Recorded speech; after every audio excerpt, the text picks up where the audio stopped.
Dalam seri ke-141 ini didukung oleh para pemain Francisca sebagai Mandrasi, Neni Sumardi sebagai Nyai Sadana, Naryo sebagai Kisadana, Chris Urspon sebagai Rakuti, dan Asdi Suhastra, pembawa cerita. Selamat menikmati. Bayangan gadis itu segera lenyap di balik pohon-pohon rindang. Sementara itu, Nyai Buyut Sadana terbangun dari tidurnya.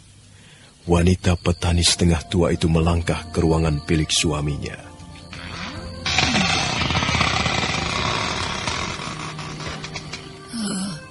Ki Buyut sudah tidur. Rupanya kami semuanya tidur. Pintu ruangan tengah ini kok terbuka dari dalam. Mandrasi. Oh, jangan. Nyai Buyut Sadana bergegas melangkah ke ruangan bilik anak gadisnya. Mandrasi. Oh, Ki Buyut, anak kita pergi, anak kita hilang, Mandrasi kabur. Oh, bangun Ki Buyut, bangun. Ada apa, Nyai? Ada apa? Oh, malam-malam begini bikin ribut saja. Di mana Mandrasi? Dia pergi.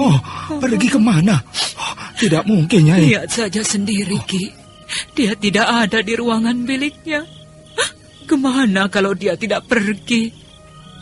Tadi waktu kutinggalkan dia sedang tidur. Ki, apa yang akan kita lakukan sekarang? Ayo kita cari, Nyai. Mungkin dia tidak pergi kemana-mana. Mungkin dia pergi ke belakang rumah. Ayo kita cari, Nyai. Ayo. Ki Buyut Sadana dan istrinya segera mencari Mandrasi di sekitar rumah. Ki Buyut Sadana mulai khawatir ketika mereka tidak dapat menemukan anak gadisnya. Tidak ada, Ki. Dia tidak ada. Dia pasti pergi. Dia pasti menyusul Rakuti. Rakuti. Lagi-lagi Rakuti. Aku benci orang itu. Dia datang kemari hanya membuat susah. Dia datang untuk membuat kesulitan. Dulu aku juga sudah menolak orang itu. Tapi kau malah menerimanya, Nyai. Aku juga tidak tahu kalau akibatnya akan seperti ini, Ki. Dia memang telah menyelamatkan Mandrasi dari Ki Jarupi dan anak laki-lakinya. Tapi sekarang... Iya, sekarang justru dia yang membuat kacau. Kurang ajar. Laki-laki tidak bertanggung jawab. Aku heran. Mengapa Mandrasi menyukai orang seperti Rakuti? Apanya yang menarik? Ya, sudahlah, Ki. Lebih baik kita cari anak kita. Mungkin dia belum pergi terlalu jauh.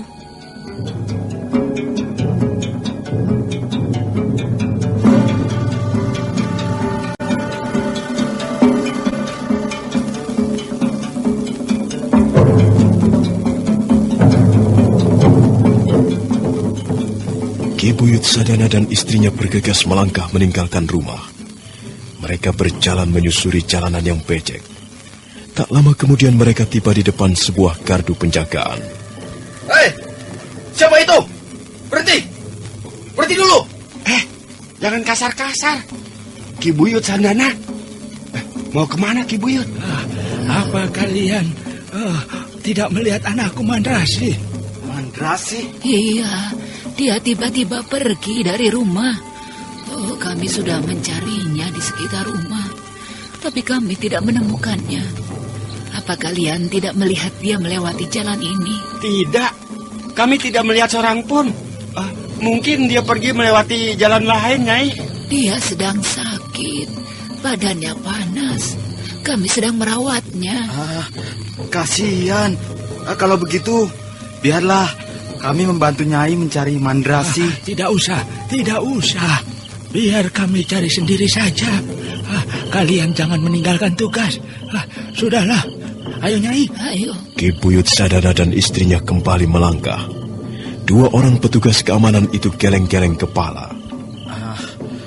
Mandrasi anak gadis Ki Buyut Sadana yang cantik itu? Iya. Yang mana lagi? Ki Buyut Sadana kan hanya mempunyai seorang anak. Iya, aneh juga ya. Malam-malam begini pergi kemana Mandrasi? Ya, yang jelas dia tidak pergi ke rumahmu. Kalau dia pergi ke rumahku, semuanya akan beres. Beres bagaimana? Istrimu yang cerewet itu pasti ngamuk. Aku juga hanya bergurau kok. Ya sudahlah, kira sudah saatnya kita pukul kentongan. Ayo. Biar aku yang pukul.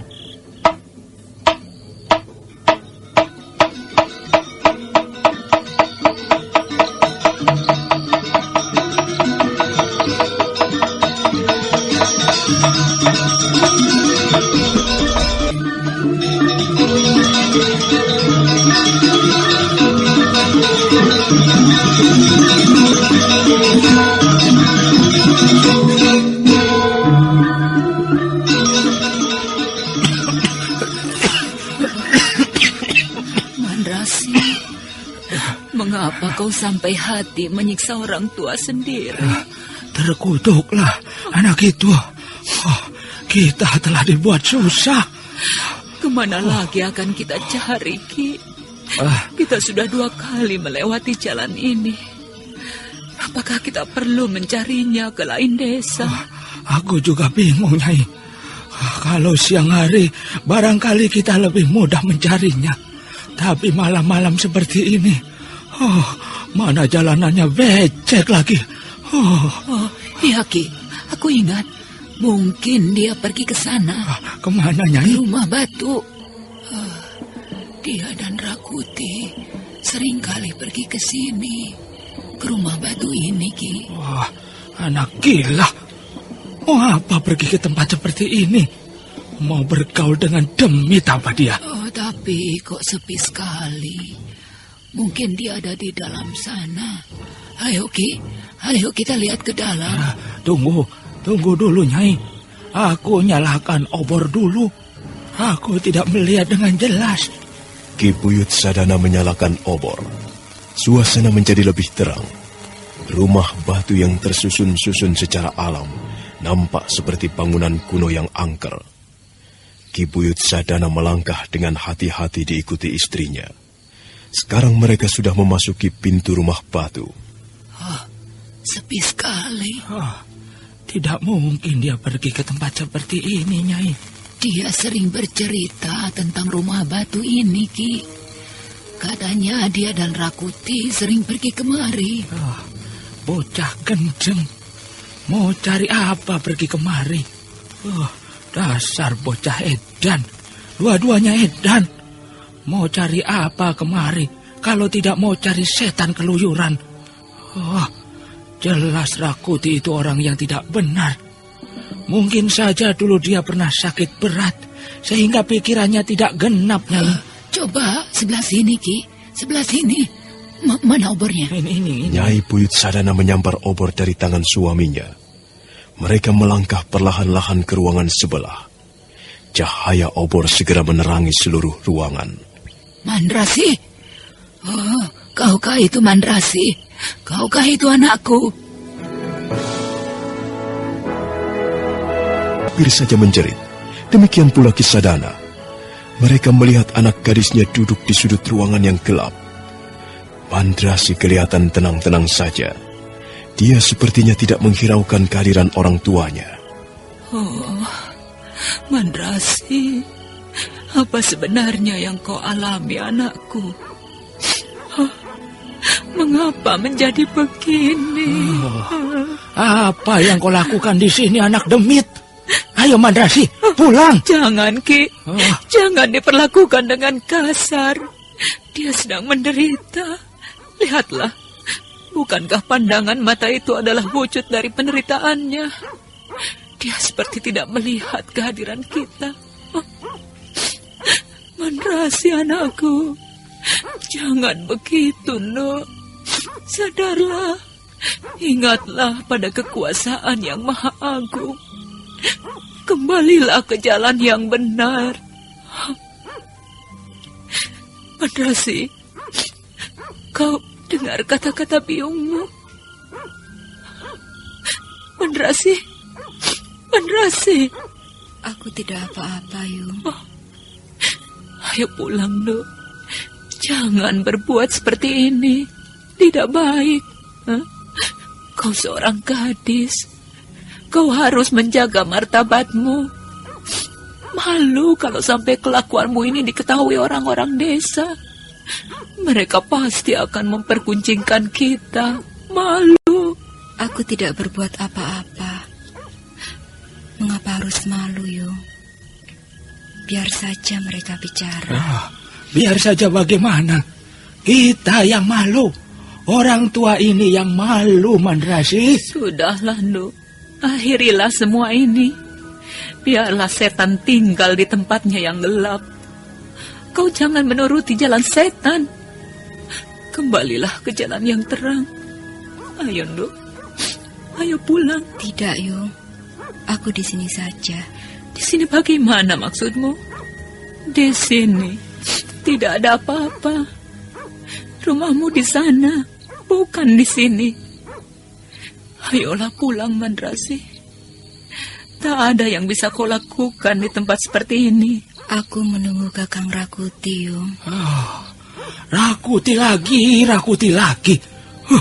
Dia tidak akan kembali lagi. Tidak akan kembali kemari, tahu? Dia akan kembali, Ayah. Dia sudah berjanji padaku. Baiklah. Kalau kau memang yakin dia akan kembali, baik. Tapi jangan menunggu di sini.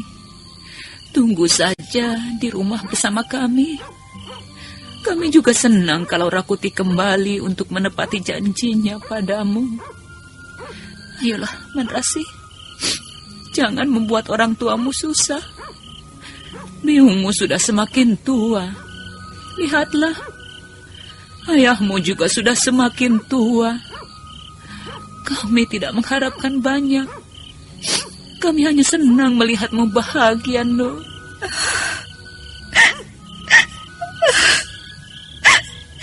Biar aku di sini, Yung. Aku sudah berjanji akan menunggu Kakang Rakuti di sini. Di rumah batu ini. Mandrasi, jangan keras kepala begitu. Orang tua selalu ingin anaknya hidup bahagia. Kalau kau tidak mau menuruti orang tua, hidupmu tidak akan bahagia. Percayalah. Sudahlah, Nyai. Kita tidak perlu membujuk-bujuknya lagi. Mandrasi, kau mau pulang atau tidak? Hah? Tidak, ya. Aku mau di sini saja. Anak setan. Kupukul kau.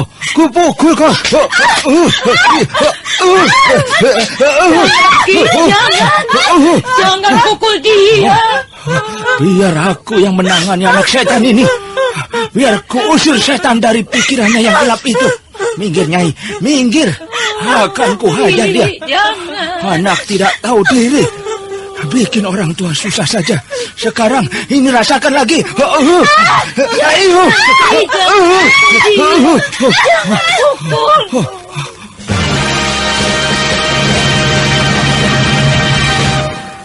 Kamu ini anak manusia atau bukan? Sudahlah, Ki, sudahlah. Jangan pukul lagi. Lihat saja, Nyai. Matanya masih melotot begitu. Biar ku hajar dia sampai babak belur. Sudah, nanti dia mati. Lihatlah, mulutnya sampai berdarah. Kau ini bagaimana? Kau mau membunuh anakmu sendiri? Biar saja dia mampus, Nyai. Anak setan. Aku tidak sayang kehilangan sebuah telur busuk. Jadi begitu ya?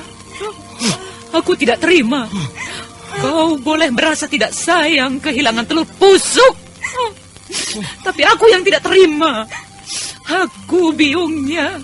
Aku mempertaruhkan nyawaku untuk melahirkan anak ini ke muka bumi, Ki. Itulah, Nyai. Kau selalu memanjakannya. Dan sekarang anak itu menjadi tidak beres, Nyai. Biarlah. Aku yang akan membereskannya, Ki. Kau jangan turut campur. Hatiku yang sakit kalau kau pukul anak ini. Sudahlah, Ki, kau diam saja. Biarlah aku yang membawa Mandrasi pulang ke rumah.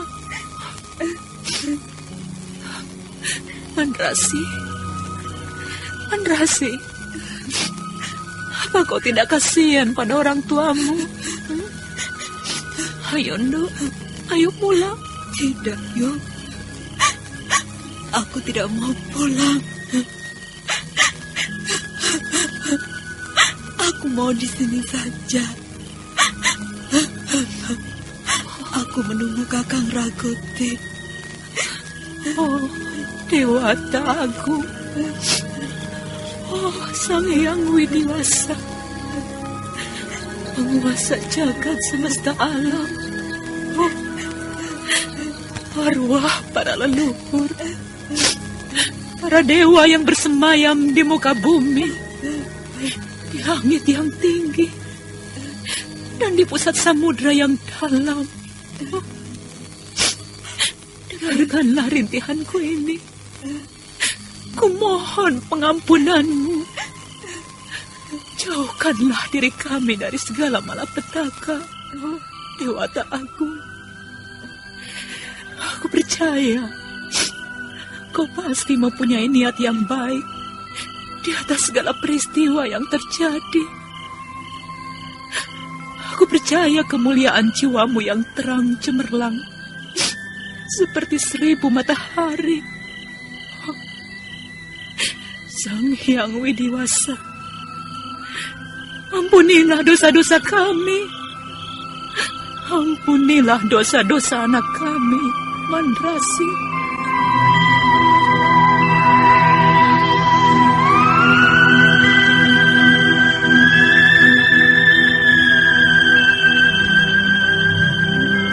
Tidak kurang-kurangnya Nyai Puyut Sadana membujuk anak gadisnya agar mau pulang ke rumah. Tapi Mandrasi tetap kokoh pada pendiriannya. Dan mulai hari itu, dia tidak pernah pulang ke rumah orang tuanya. Dia tinggal di rumah batu sendirian. Hanya sekali waktu Nyai Puyut Sadana datang mengantarkan makanan ataupun minuman. Kedua orang suami istri petani itu sudah pasrah. Sementara Mandrasi masih tercekam oleh hayalan-hayalannya. Hayalan bahwa suatu ketika Rakuti akan datang menjemputnya di rumah batu.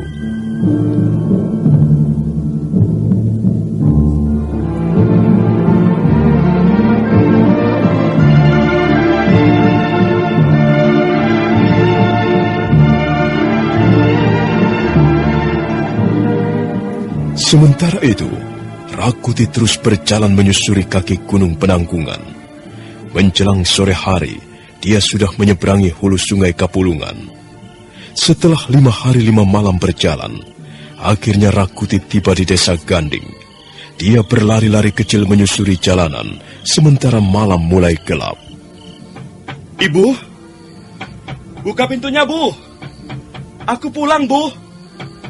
Rakuti pulang. Ibu, Rakuti pulang, Bu. Ibu. Alah, Rakuti. Ibu. Rakuti, anakku. Akhirnya kau pulang, nak. Akhirnya kau kembali. Rakuti. Ibu. Rakuti, anakku. Akhirnya kau pulang, nak. Akhirnya kau kembali.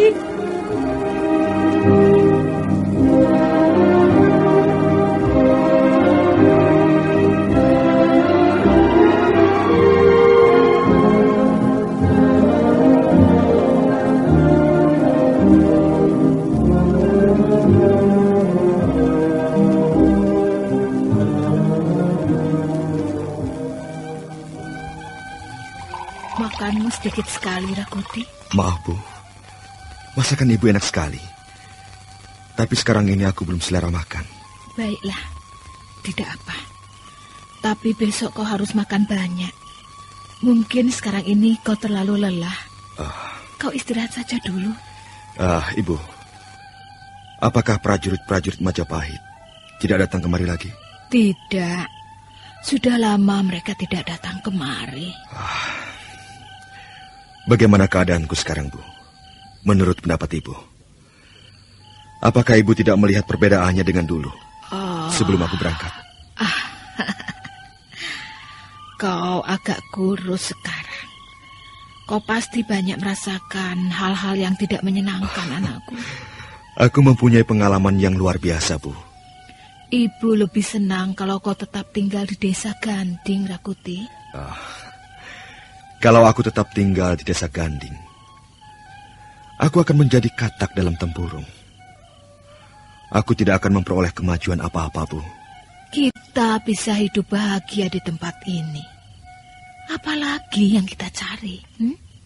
Semua ada di sini. Kita bisa makan dengan kenyang dan teratur. Kita bisa tidur dengan nyaman di rumah ini. Sekalipun sederhana, rumah ini rapat dinding-dindingnya dan atapnya tidak pernah bocor. Ibu, aku tidak bisa hidup terus-menerus dengan cara seperti ini, Bu. Aku mempunyai sebuah cita-cita. Apakah Ibu sudah lupa? Aku ingin mempersembahkan sesuatu yang sangat berharga kepada Ibu. Mahkota. Aku ingin memperoleh mahkota kerajaan Majapahit. Sudahlah, Rakuti. Hentikan khayalan-khayalanmu itu. Tidak baik bermimpi terus-menerus. Bagaimana Ibu ini? Aku sama sekali tidak berkhayal. Aku sedang berusaha meraih cita-citaku. Bukankah Ibu sudah merestuinya? Iya, aku merestuimu, Rakuti. Tapi sebenarnya aku lebih senang kalau kau mau berpikir sederhana. Mau hidup secara sederhana. Rasa bahagia tidak perlu dicari jauh-jauh, anakku. Di sini pun ada kebahagiaan.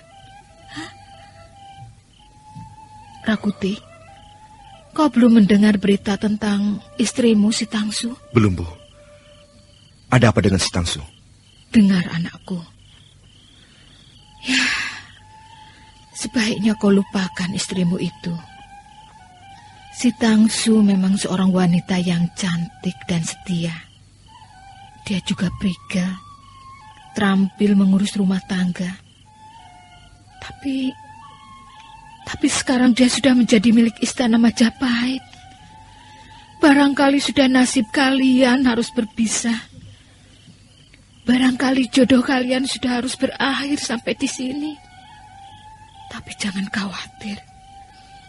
Ada seorang wanita cantik. Dia masih keponaanku sendiri. Beberapa waktu yang lalu, aku sudah membicarakan dengan orang tuanya.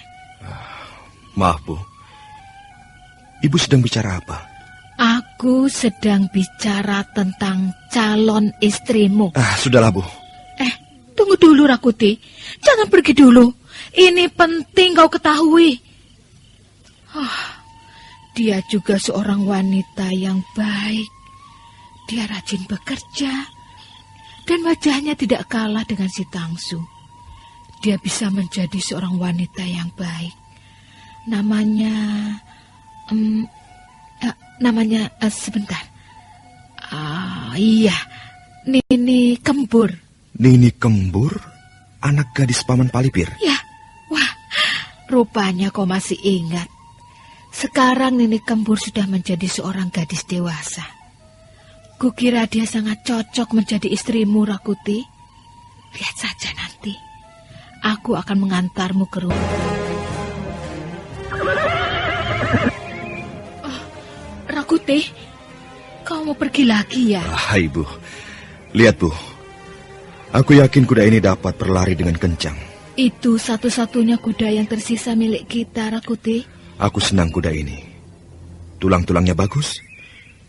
Dia seekor kuda yang gagah. Rakuti, kau belum menjawab pertanyaanku semalam. Bagaimana dengan anak gadis pamanmu Palipir? Maaf, Bu. Aku tidak mau bicara soal itu. Dengar dulu. Nenek Kembur itu seorang gadis yang baik. Dia pandai bersopan santun. Aku yakin dia bisa cocok menjadi istrimu. Kembur. Kembur artinya air yang gemercik. Dengar dulu, Rakuti. Palingkan wajahmu kemari. Jangan berbuat tidak sopan kepada ibumu sendiri. Aduh, Ibu. Ibu ini bagaimana? Sekarang aku sedang mempunyai rencana besar. Ibu jangan mengganggu. Kau boleh saja mempunyai rencana sebesar langit dan cakrawala. Tapi jangan berpaling dari niat baik ibumu. Hah? Aku ingin kau menjadi suami Nenek Kembur. Percayalah, kalau dia menjadi istrimu, dia akan mendatangkan banyak rezeki. Keberuntunganmu akan terus gemercik seperti air, seperti namanya, nama istrimu itu. Aku pergi dulu, Bu. Rakuti, Rakuti, kau mau kemana lagi? Hah? Ibumu membawamu ke rumah Adipalibir sekarang ini. Jangan sekarang, Bu. Sekarang aku mau ke Pajarakan. Aku mau menemui temanku, Rasmi. Aku pergi dulu, Bu. Hea, hea, hea, hea. Rakuti, Rakuti. Wajah anak itu tidak berubah. Sama sekali tidak berubah. Bahkan sekarang wajahnya semakin keras dan tajam. Aku sudah berusaha membelokkan perhatiannya. Aku tidak ingin dia bicara soal cita-citanya lagi. Rakuti, mudah-mudahan Dewata Agung selalu melindungi langkah-langkahmu.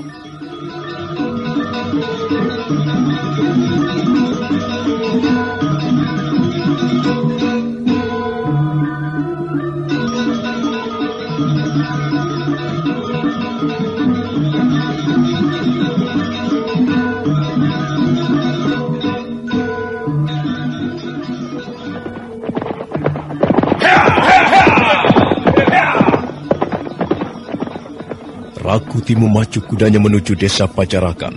Binatang itu lari dengan kencang di atas permukaan tanah. Dia berlari bagaikan terbang. Sebentar kemudian Rakuti sudah tiba di sebuah tegalan yang luas. Ada ratusan ekor kambing berkeliaran di tegalan. Sebagian berlari-lari dan sebagian yang lain sibuk makan rumput segar.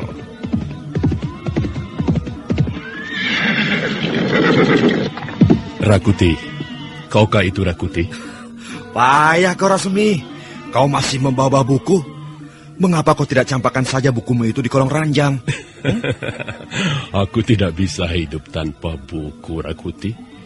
Bagaimana kabarmu?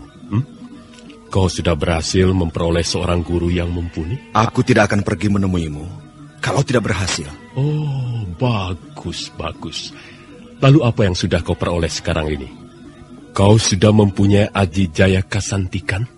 Kau sudah memiliki daya-daya kesaktian untuk melebur puncak Gunung Semeru? Aku akan membobol benteng kota Raja Majapahit. Oh. Bagaimana caramu melakukannya? Ingat, Rakuti. Benteng kota Raja Majapahit tidak terbuat dari bambu-bambu yang rapuh. Ayo, ikut aku, Rasmi. Ada yang ingin aku tunjukkan kepadamu.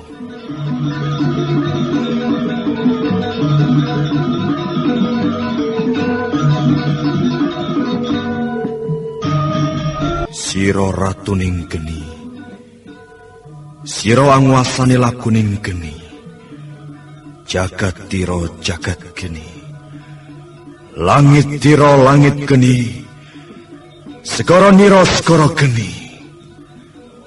Rasmi, kau lihat pohon tua di depan itu?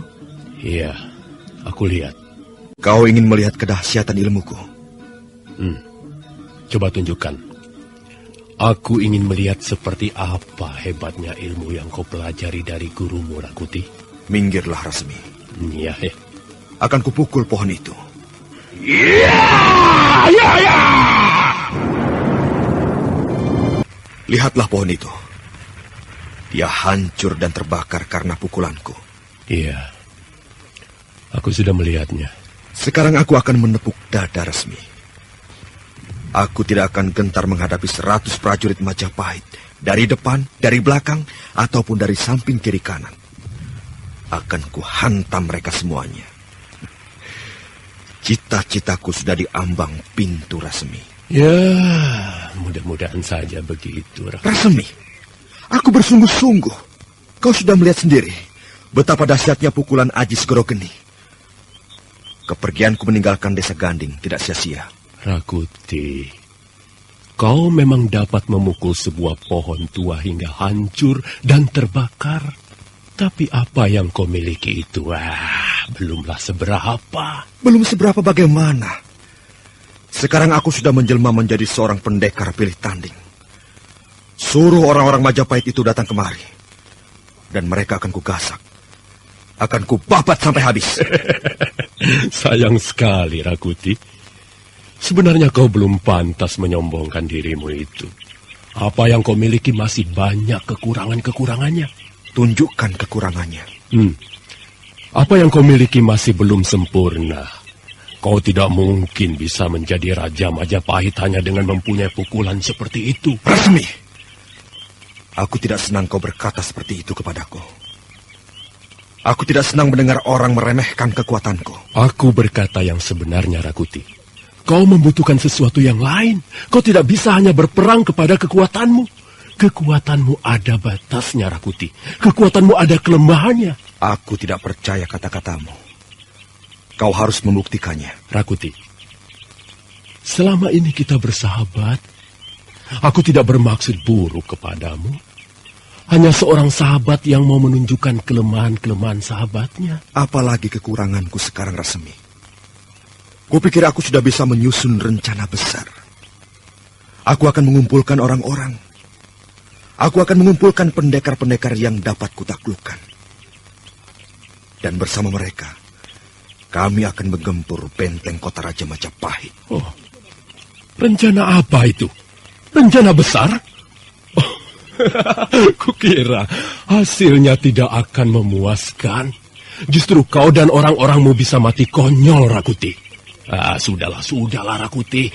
Percaya saja padaku. Kau boleh membangga-banggakan ilmu pukulanmu yang dahsyat, tapi kau tidak bisa bersandar kepadanya, Rakuti. Kau tetap membutuhkan sesuatu yang lain. Kau butuh akal sehat. Kau butuh penalaran, perhitungan. Kau butuh siasat yang jitu. Itu kalau kau benar-benar ingin menjadi raja. Kecuali kau hanya ingin menjadi kepala pemberontak. Ya, yang akhirnya mati konyol. Tutup mulutmu. Aku tidak sedang bicara bertele-tele. Kalau kau memang merasa lebih hebat dari Rakuti, ayo, majulah. Tunjukkan kehebatanmu. Tunjukkan keperkasaanmu. Kita bertarung. Jadi kau menantangku, Rakuti?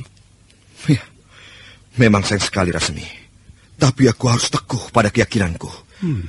Aku tidak akan percaya padamu sebelum kau gugurkan keyakinanku. Baiklah, kulayani tantanganmu, Rakuti. Bagus, ayo. Bersiaplah, Rasmi. Tapi ingat, kita membuat sebuah perjanjian. Kalau ternyata kau tidak dapat mengalahkan Rakuti, kau harus mengakui keunggulanku. Dan kau harus percaya pada gagasan-gagasanku. Baik. Tapi bagaimana kalau misalnya kau yang kalah? Aku tidak akan kalah. Oh. Aku tidak membutuhkan banyak tenaga untuk merobohkanmu, Rasmi. Cukup sekali pukulan saja. Mari kita lihat, Rakuti. Tapi sebelumnya, buru nafsu. Belum tentu kau akan dapat mengalahkan aku, Rakuti. Aku pukul kau, Rasmi. Oh, lihat saja nanti. Ayo, Rakuti, secangkir lagi. Baik. Kau memang seorang tuan rumah yang ramah. Lihat, aku pun ingin menjadi seorang tamu yang baik dan sopan. Ku minum sekaligus. Bagus sekali, Rakuti. Kau memang seorang tamu yang baik dan sopan.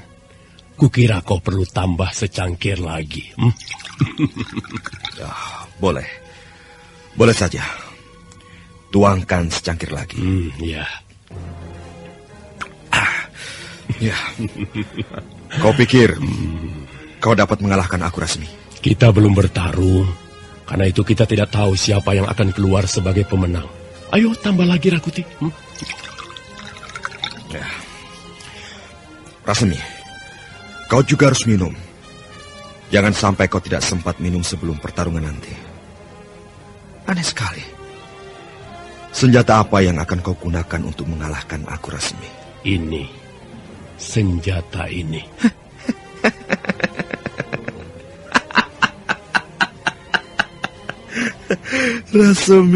Rasemi yang malang. Bagaimana kau bisa terlalu percaya pada kemampuan otak? Sebentar lagi otakmu akan berantakan di tanganku. Oh, jangan terlalu kejam, Rakuti. Kau lihatlah, aku juga minum. Cangkir tuak, sementara Rasemi baru minum 2 cangkir. Ayo, Rakuti, secangkir lagi, ayo. Rasemi, kau juga harus minum, supaya kau tidak menyesal sebelum pertarungan nanti. Aku sudah minum, sekarang giliranmu, Rakuti. Minumlah, ayo. Ini adalah cangkir yang kelima. Nikmat sekali. Ya, kau memang hebat, Rakuti. Kau tidak hanya mempunyai pukulan yang dahsyat, tapi rupanya kau juga jago minum tua. Oh.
Aku akan menumpas kawanan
kita bertarung di sini.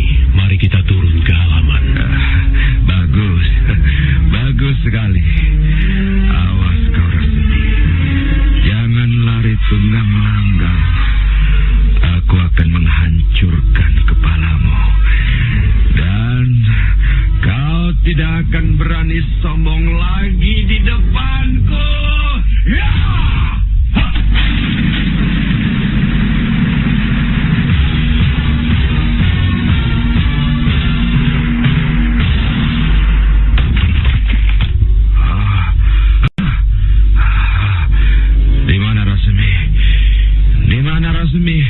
Aku di sini, Rakuti.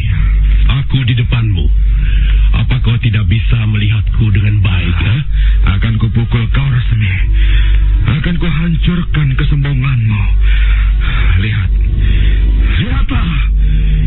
Ini pukulan Aji Sekoro Geni.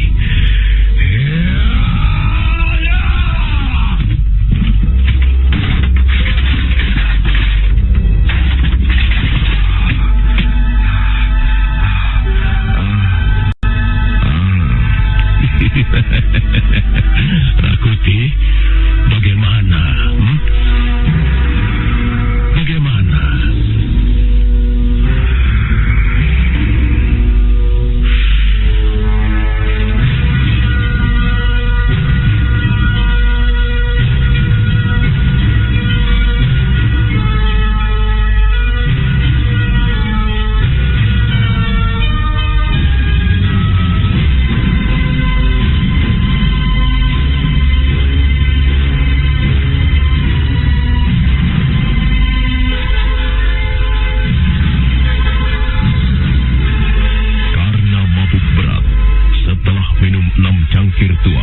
Akhirnya Rakuti roboh tak berkutik lagi. Dia tidur mendengkur di pendopo rumah kediaman Rasemi. Rakuti terkejut ketika bangun. Di mana aku ini? Kepalaku masih berkutik lagi. Apa yang telah terjadi? Di mana aku sekarang ini? Kurang ajar. Pasti ini perbuatan Rasemi. Dia telah memperdaya aku. Setan alas. Rasemi! Rasemi! Jangan main-main. Apa yang telah kau lakukan padaku? Coba terka, Rakuti. Sekarang ini kau berada di mana? Berdebah. Setan belang. Kau curang. Kau licik, Rasemi. Kau sengaja membuatku mabuk. Lalu kau masukkan aku ke lubang sumur ini. Kurang asem. Aku telah tertipu. Rasemi licik. Rasemi curang. Aku bukannya curang padamu, Rakuti. Aku hanya sekedar berbuat sesuai dengan akal dan pikiranku. Berdebah. Kau pikir aku akan menyerah begitu saja? Tidak.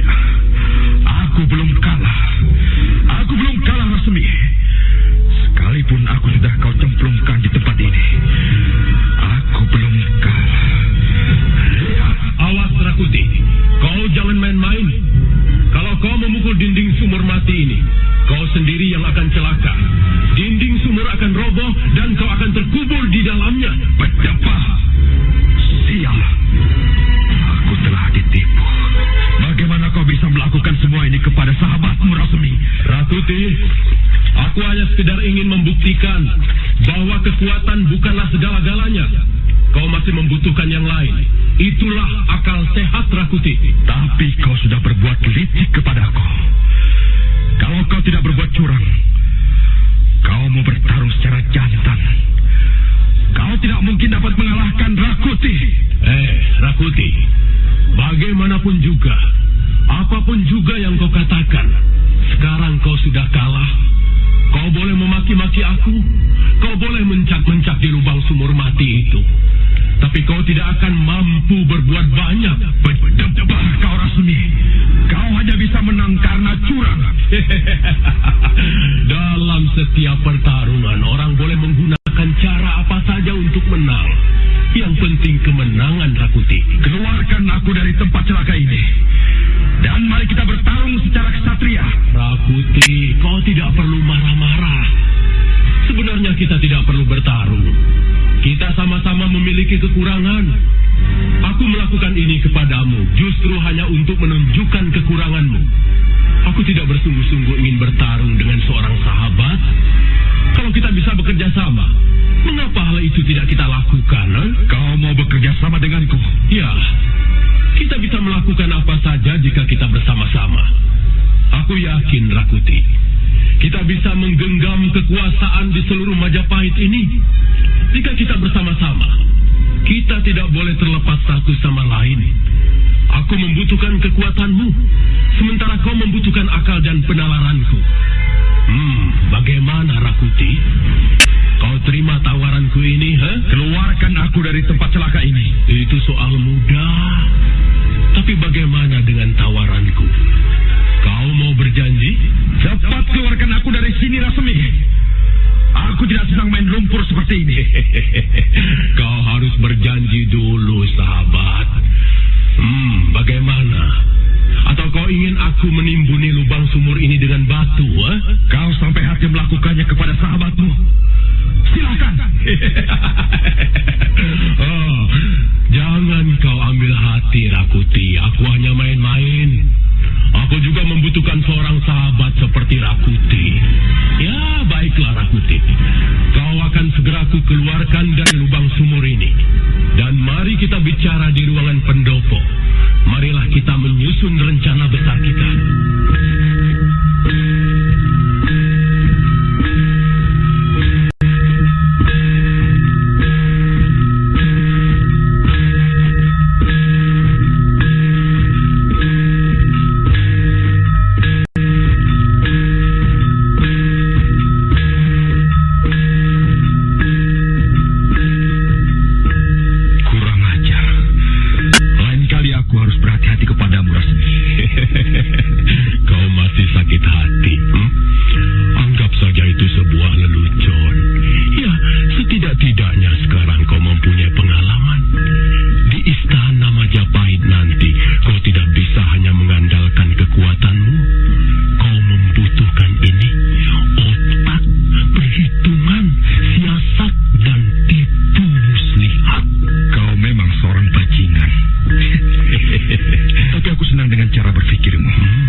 memahami keinginanku, cita-citaku.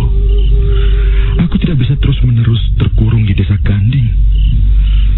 Aku bisa menjadi berkarat di sini, Bu. Aku ingin maju. Aku ingin meraih sesuatu yang besar. Percayalah, Bu. Suatu saat aku akan kembali ke desa Ganding. Dan aku akan mempersembahkan sesuatu yang sangat berharga. Sudahlah, Rakuti. Aku tidak mau lagi bicara soal itu. Aku tahu kau tidak mungkin mengurungkan niatmu. Aku tahu aku tidak mungkin mencegah niatmu. Ya, baiklah. Aku sudah semakin tua. Aku tidak mengharapkan terlalu banyak dari anakku. Aku sudah cukup merasa bahagia jika kau bahagia. Ibu jangan menangis. Jangan memberatkan langkah-langkahku. Aku ingin berbuat sesuatu yang baik. Aku tidak akan menjadi seorang pencuri atau perampok, Ibu. Aku akan berjalan di jalan yang benar. Jadi, kau akan berangkat besok pagi? Iya, Bu. Aku mohon doa restu Ibu. Rakuti. Ibu. Rakuti,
anakku.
ke depan, ke arah cita-cita.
Saya ini pernah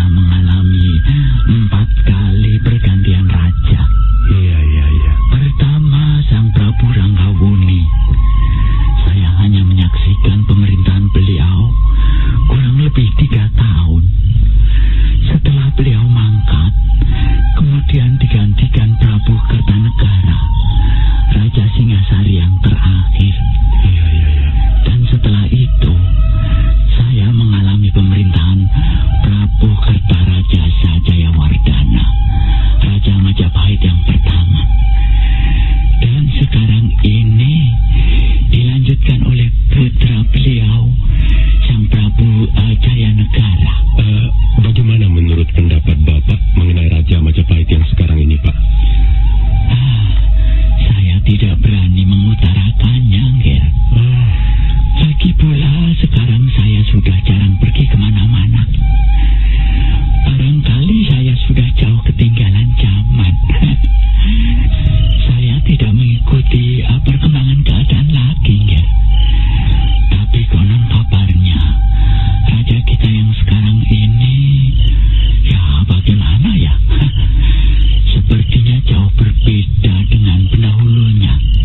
Maksud saya dengan Prabu Kertarajasa Jayawardhana. Tapi ya memang susah, Nger. Setiap raja mempunyai pembawaannya masing-masing. Menurut pendapat saya, raja kita sekarang ini tidak becus memerintah rakyatnya. Ia lebih banyak bersenang-senang daripada memperhatikan kehidupan rakyatnya. Jangan keras-keras, Nger. Nanti tidak baik kalau sampai didengarkan orang. Itu perkataan yang sangat berbahaya. Angger berdua bisa tidak akan pernah sampai ke kota Raja Majapahit. Maaf, Pak. Teman saya ini memang kurang bisa mengendalikan diri. Maaf kalau kata-katanya telah mengganggu suasana yang hangat ini. Aku kan memang yang sebenarnya, Rasmi. Jayanegara memang raja busuk. Waduh, Nger. Jangan bicara seperti itu, Nger. Tidak baik. Apalagi kalau di kota Raja Majapahit nanti. Jangan sembarangan bicara. Seorang raja mempunyai 1000 mata, 1000 telinga. Angger bisa ditangkap. Dan nasib Angger bisa tidak ketahuan rimbanya. Sudahlah, ini sudah terlalu malam. Lebih baik Angger istirahat. Saya juga mau istirahat. Selamat malam, Nger. Selamat malam, Pak. Tuan rumah segera minta diri dan masuk ke ruangan biliknya. Sesaat ruangan pendopo sunyi senyap. Rakuti membaringkan tubuhnya di lantai ruangan yang dilampari papan, sementara Rasmi masih duduk. Rakuti, kau harus memperhatikan peringatan Pak Tua itu. Dia benar, Rakuti. Kalau kau tidak bisa mengendalikan lidahmu, rencana kita akan gagal di tengah jalan. Aku memang suka bicara tanpa tedeng aling-aling. Kau harus belajar menyimpan rahasia, Rakuti. Rahasia hatimu. Sekarang ini kita baru akan terjun ke kancah perjuangan yang rumit dan ruwet. Kita butuh kesabaran. Jangan hanya asal nyeplos saja. Sudahlah. Aku sudah ngantuk. Aku mau tidur. Ya, tidur, Hasan, tidur. Lebih baik kau tidur. Dalam keadaan tidur kau tidak akan menjadi berbahaya, Rakuti.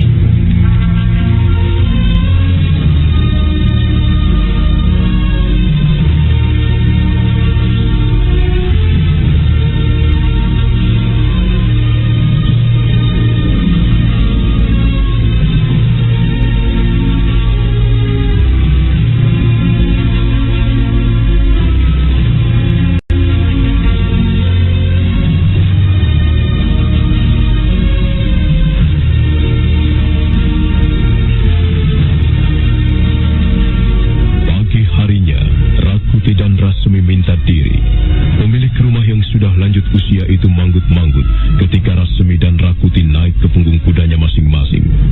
Sebentar kemudian, dua orang pemuda itu pun sudah berkuda beriring-iringan.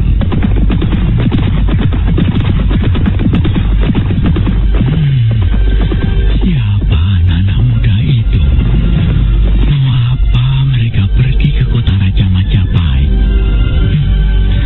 Anak-anak muda memang tukang bermimpi. Anak-anak muda lebih senang tidur di awang-awang.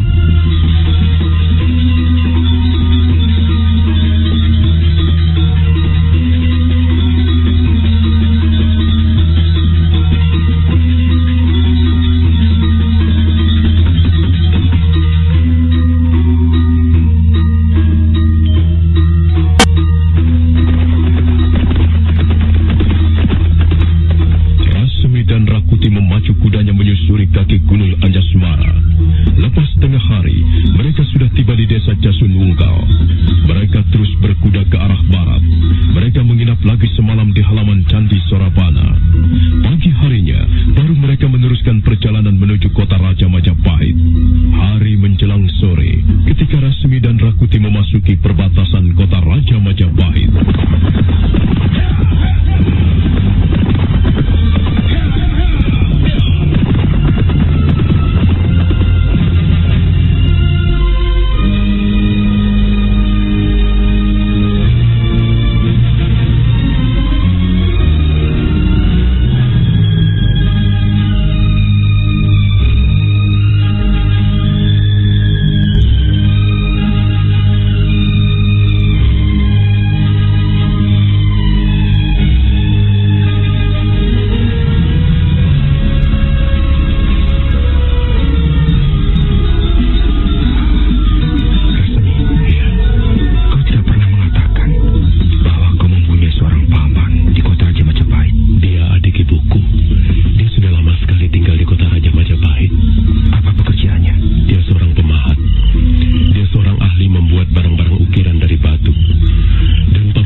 Kalian bisa belajar lebih dulu.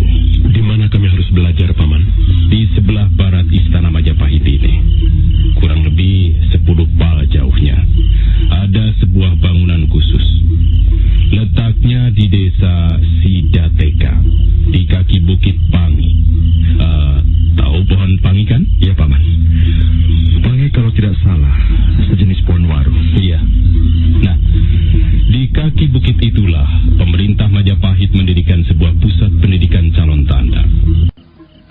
Dan semua anak-anak muda yang bisa masuk ke pusat pendidikan itu akan dididik, dibina, agar kelak bisa menjadi seorang pangreh praja Wilwatika. Kukira sebaiknya kalian berdua masuk ke pusat pendidikan itu.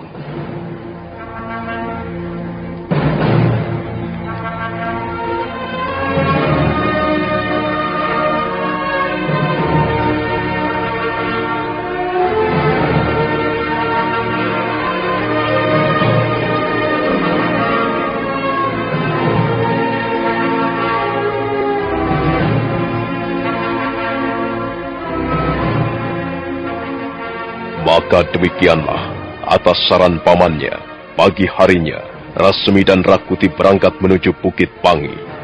Memang benar, Bukit Pangi letaknya di sebelah barat istana Majapahit, kurang lebih 10 pal jauhnya. Setelah minta diri, Rakuti dan Rasmi memacu kudanya ke Bukit Pangi.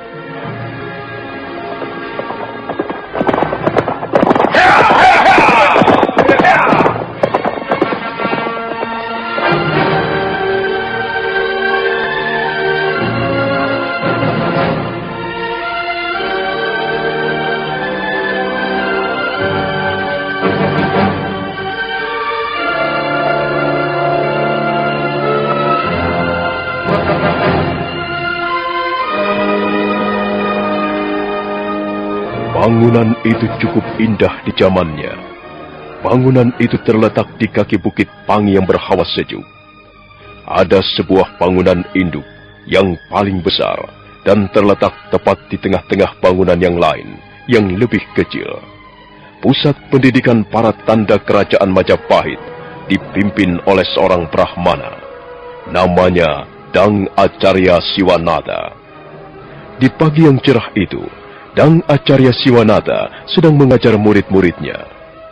Sang guru duduk di atas arca batu di pinggir kolam yang banyak ikan hias, sementara para murid duduk mengelilinginya. Saat itu, Dang Acarya Siwanata sedang menerangkan isi bab kitab Kuttara Manawa.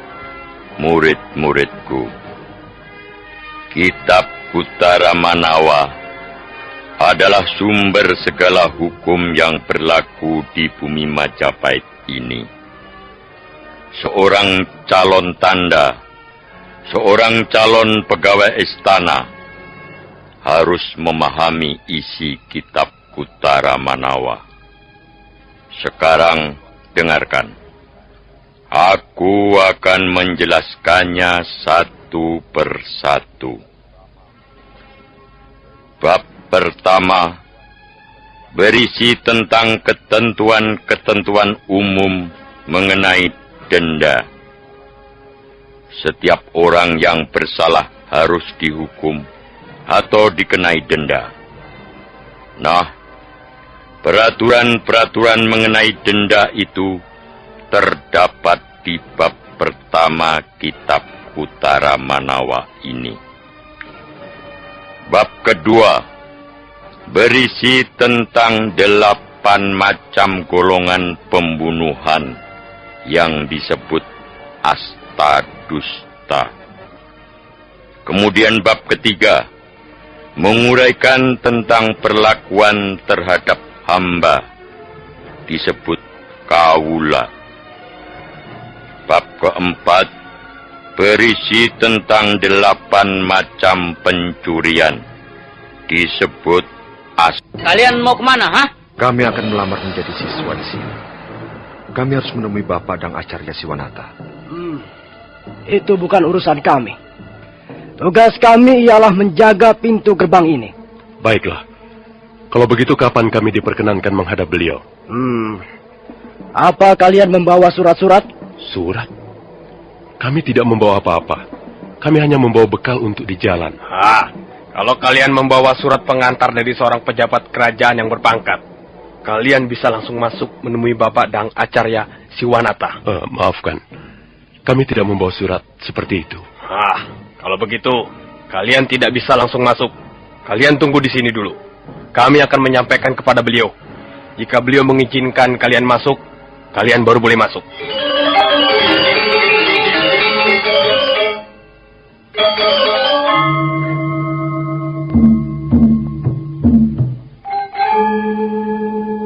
Tangan Rakuti sudah gatal melihat dua orang prajurit jaga yang sombong itu. Tapi dia berusaha untuk menyabarkan dirinya. Nah, bagaimanakah kisah selanjutnya? Apakah akhirnya Rakuti dan Rasmi menjadi murid calon tanda? Saudara pendengar, silakan menunggu seri berikutnya. Sampai jumpa.